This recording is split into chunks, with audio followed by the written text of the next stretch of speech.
Hello, Knights fans. We're back with another edition of the FDU Men's Basketball Report, joined here by Coach Greg Herenda. Coach, team's now 8-2 after a 1-1 split on the road last week. Let's first talk about the St. Francis game. It was a physical game. Your junior point guard, Steph Jiggets, really stepped up, 28 career points, scored the team's last 9. Talk about that win. It was a great individual performance by Steph. It was a great win for our team, but Stephon Jiggets that night really, literally, you hear it all the time about putting someone on their back. We jumped on his back, and he guarded. He's playing as well as anybody. Everyone's talking about Darian Anderson and some of our other players, but right now, Steph showed that night why he's, if not the best, one of the top point guards in the league. That was an awesome win in a building that, personally, I've never won in, and it took us 5 years ago, I think, was the last time we won there. So that was to win in Brooklyn is special. I don't know why. I like winning in Brooklyn, and beating St. Francis was an important game for us. Yeah, and then you went up to Rhode Island on Saturday. Team trailed for most of the game, fought back resiliently, forced overtime, had the wild steal by Darnell into the layup for Potts. Zuzul hit a great shot to beat you at the buzzer. What do you tell your team after a hard loss like that? To tip your hat to your opponent and give them credit, because I gave our team credit. We didn't play a great game, but we hung. We had a tough game, as you said. Thursday night to Saturday morning is a tough turnaround, and we'll have that again this week. But to travel up to Rhode Island, and Bryant's a very good team, but at the end of the day, Darnell made a great steal, Earl scored it, and then Zuzul just had the ball last. And then, we still got a good shot, to win it by Darian. Steph just headmanned the ball up to Darian, and we had a look to win it to end the game. But that, at the end of the day, was just a great college basketball game. I slept really well that Saturday night. There was nothing to be embarrassed about. Bryant's good. I think the second half of our first Bryant game gave Bryant the confidence to know that they could beat us. So that's probably where we lost the game. But with 7 seconds to go with a lead, I liked our odds. And Zuzul hit just a tremendous shot. I mean, it was a really tough shot. And so I just told my team that I was proud of them, but I give the credit to Zuzul and Bryant. Now you have your longest homestand of the season, 3 straight games here at the Rothman Center. Kicks off Thursday with Sacred Heart. Seeing them for the first time this season, what do you want to see from your team out of the gates against the Pioneers? Well, Sacred Heart is a really much better team than their conference record shows. They beat Fordham at Fordham, and we didn't come close to beating Fordham at Fordham. They've got good offensive players. McKnight, is capable. He had 44 this year. The kid Lopez, I haven't seen live, is a terrific big inside player, and they're really well coached, and they play hard. And so we have to really defend, rebound, and then play fast. We're turning this home court into an advantage, so we can't play a half-court game. We want to go up and down, and we've got depth, and we got guys that can run. And so the faster and the harder we play on Thursday night, the better off we'll be.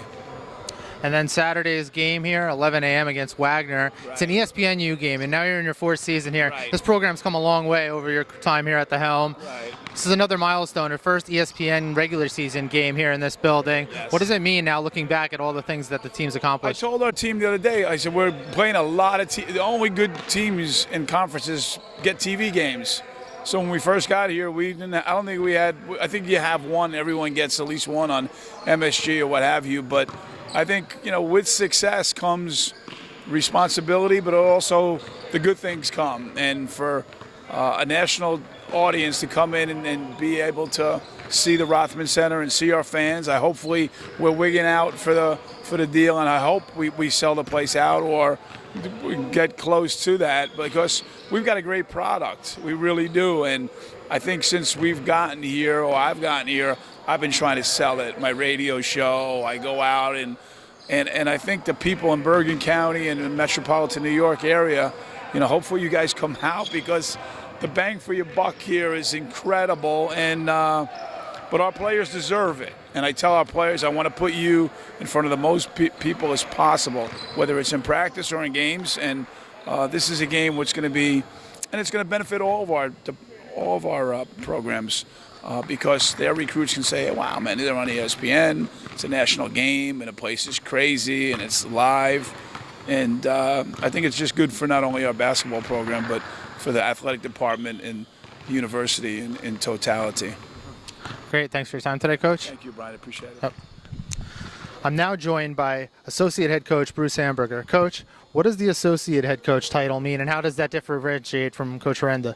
Well, it's a great title to have, in terms of it probably sounds better than it is, but I think what most schools who have an associate head coach, it's someone who's experienced, it's someone who's probably been a head coach before, and I think it enables just the staff to function smoothly in terms of I can take a lot off Greg's plate, hopefully, and deal with things before it gets to him, deal with our staff, deal with the players, deal with the support staff within the school, deal with your office, deal with Kyle and the strength and condition, deal with Amanda, deal with Nikki with academics. So it's kind of, I can be a conduit to a lot of different places.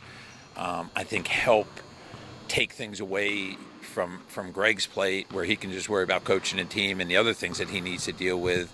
And I think hopefully it's a position with us having a young staff where I just have experience. I can help those guys. I can help our players just kind of navigate the life of either being a college basketball player or a college basketball coach.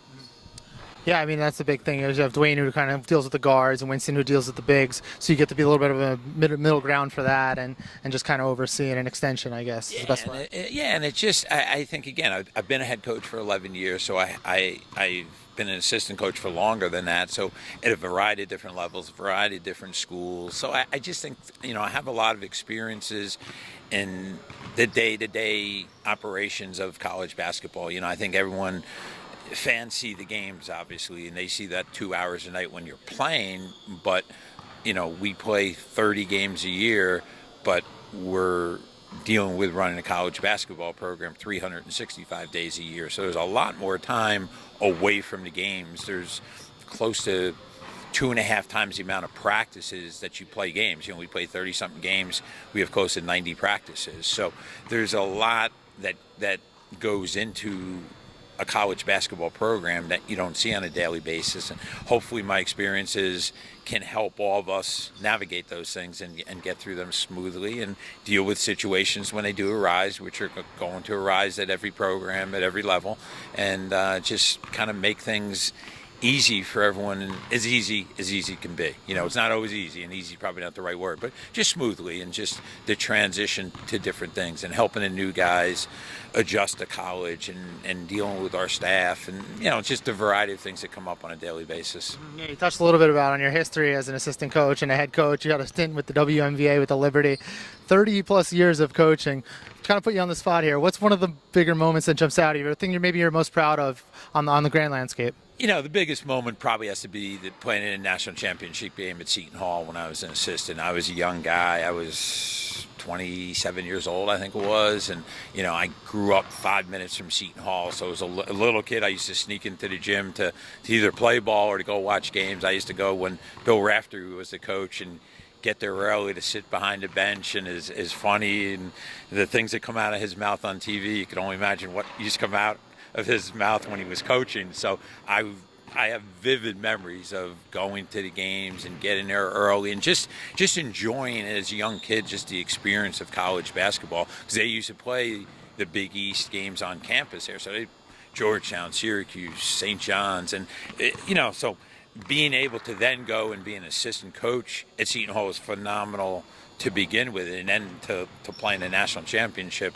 as an assistant at a very young age and be the guy who's doing the scouting and the preparation. I mean, that's probably got to be the highlight, because you can be in this business 50 years and most guys don't get that opportunity, and I got the opportunity at a really young age, and then to be a head coach obviously was terrific. And I think I'm really excited about what we're doing here to come in and kind of try to remake a program and redo things and get things going in the right direction, and entering our 4th year, being in a really good spot where we're at, and kids are doing exceptionally well in the classroom, and they're doing obviously very well so far on the court, and just to be part of that and to have a piece of that puzzle to figure those things out, is again very enjoyable. And I'm a Jersey guy, grew up here my whole life, so to be at various schools and to have success at all those schools, that's what this profession's all about, and hopefully, you're putting kids in a good position,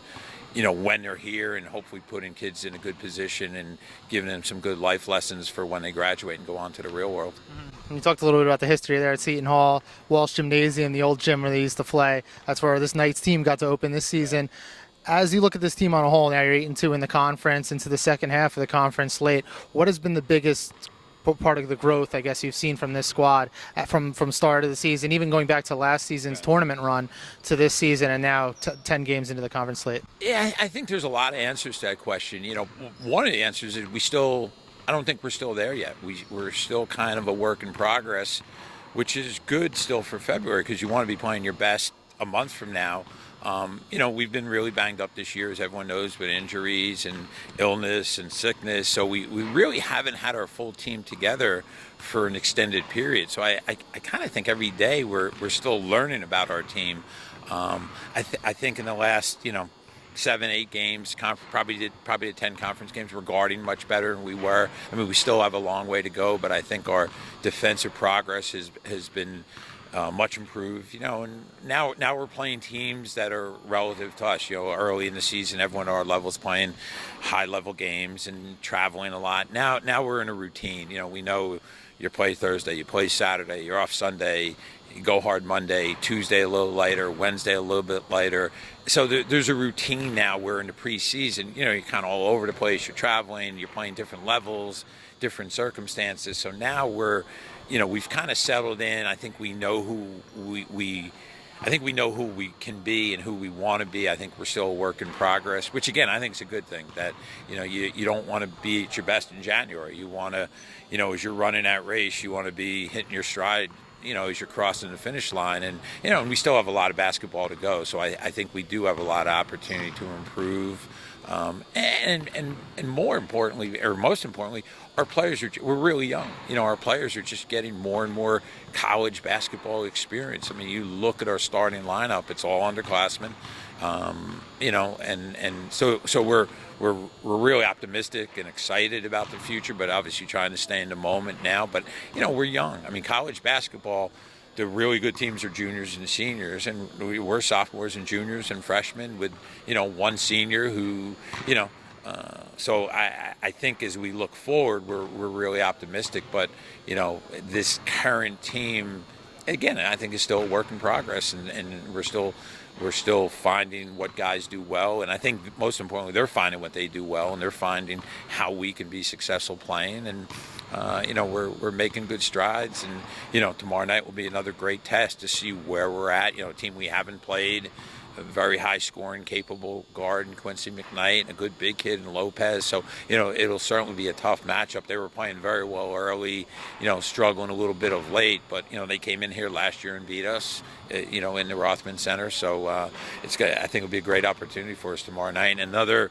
good, just kind of at the end of the 9:15, we'll kind of look back and say, all right, where are we at now? What have we gotten better since Saturday up in Bryant, where we played well and we lost. Kid made a tough shot, but we did a good job. We played well, but can we be better tomorrow night than we were on Saturday? And I think those are the good teams. They just keep moving forward and getting better on a daily basis.